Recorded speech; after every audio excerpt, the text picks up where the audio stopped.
닉 교수의 코인 이야기 시작합니다.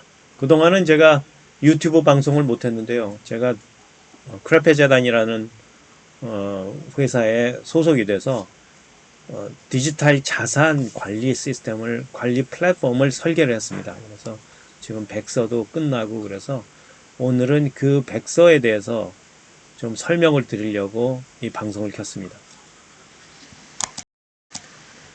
여러분들이 인지하고 계시듯이 암호화폐 시장이 매우 빠르게 성장해 왔습니다. 한 단적인 예로 디파이 금융은 TVL, Total Value Locked라는 그 기준으로, 달러 어마운트 기준으로 2018년 12월 20만 불에 시작했습니다. 그래서 2021년 12월 달에 2,500억 달러로 125만 배를 성장합니다.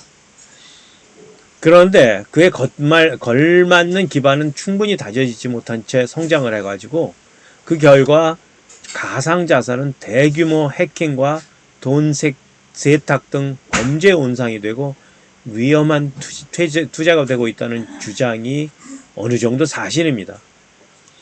가상자산이 위험하게 되는 가장 근본적인 문제는 가상자산의 생태계가 파편화되면서 그 규모가 축소되고, 그래서 그럼으로 인해서 조작 혹은 해킹에 노출됨으로써 리스크가 과도하게 증폭 확대되고 있는 점입니다.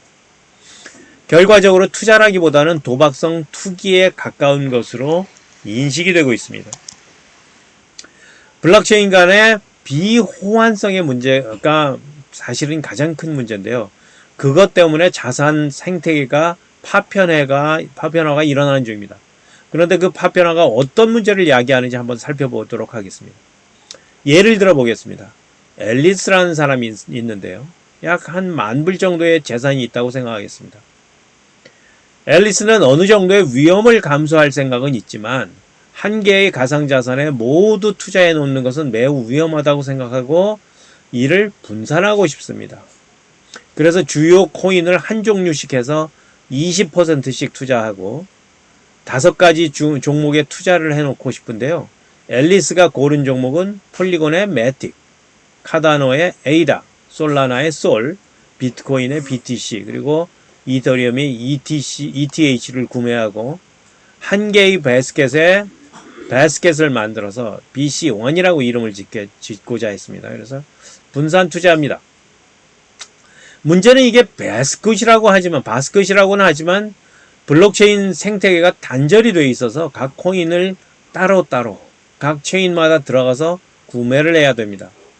바스켓이라고 말은 할 수 있을지 몰라도 사실상 한 개의 바스켓은 아니라는 거죠.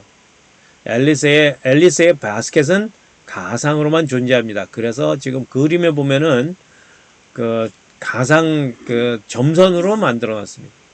그런데 이때 앨리스가 단순히 분산 투자하는 것이 아니고 5개의 가상자산이 항상 시가 기준 20%를 유지하게 하려고 합니다. 그래서 한 개의 코인 가격이 급락하거나 급등할 경우 리밸런싱을 해서 20%를 지속적으로 유지해주는 그런 프로세스를 만들어 놓고 싶습니다.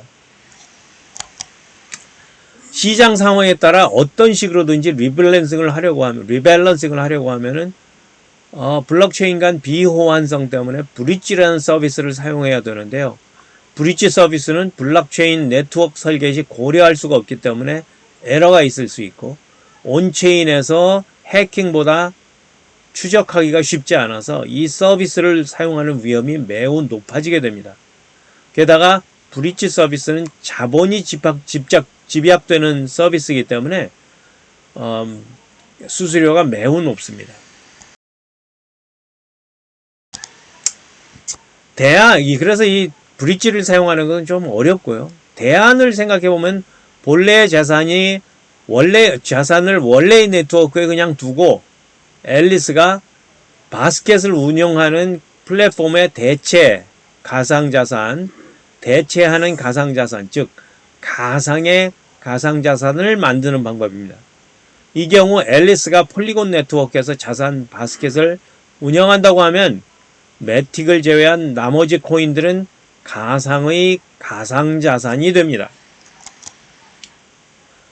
그러나 이렇게 할 경우 가상의 가상자산이 마구 발행되지 않을 것으로 아무도 믿을 수가 없겠죠.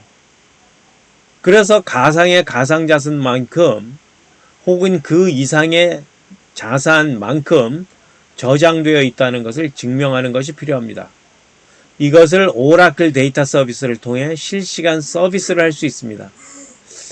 일반 유저들에게 투명하게 공개를 하는 것입니다. 이것을 저장 증명 혹은 Proof of Reserve라고 합니다.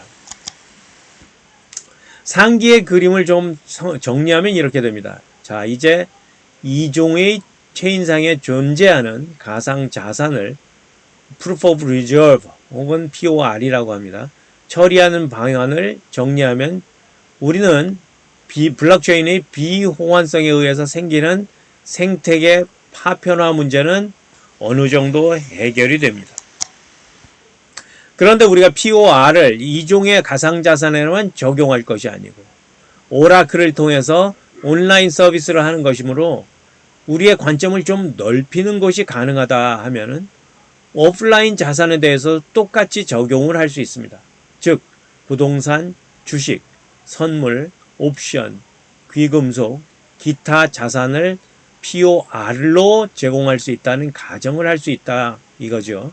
그렇게 된다 그러면은 전 세계의 자산을 확장할 수가 있게 됩니다. 자산으로 확장할 수가 있는 거죠.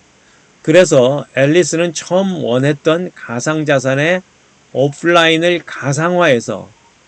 자산을 가상화해서 가상의 실물 자산을 토큰화할 수 있습니다. 이렇게 할 수 있다면 지구상에 존재하는 모든 자산을 토큰화해서 관리하고 운용할 수 있게 됩니다. 또 하나 흥미로운 것은 실제 자산이 없는 데이터 같은 경우도 자산으로 토큰화하여 발행을 할 수 있게 됩니다. 그래서 가상의 데이터, 가상자산이 되는 것인데요. 어떤 것이 자산화될 수 있는지는 누군가가 상상력을 발휘할 사람이 있다면 가능해지는 겁니다. 그래서 이제부터는 앨리스의 자산 바스켓에서는 자산 이외의 것도 토큰화되어 들어갈 수가 있는데요.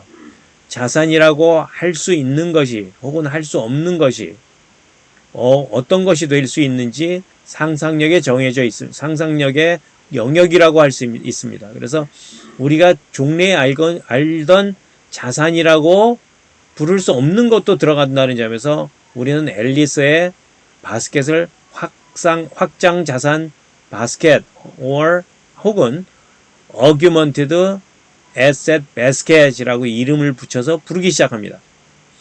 여기서 주목하셔야 하는 것은 이 플랫폼을 설계한 크레페 재단에서 정하는 것은 거의 없다는 것입니다. 즉, 과연 어떤 실제 자산이 오라클 서비스로 피드가 될 것인지 혹은 어떤 데이터를 가상자산이나 실제 자산처럼 토큰화하여 발행할 수 있을지 하는 것은 크레페 재단을 만들 사람들이 하는 것이 아니고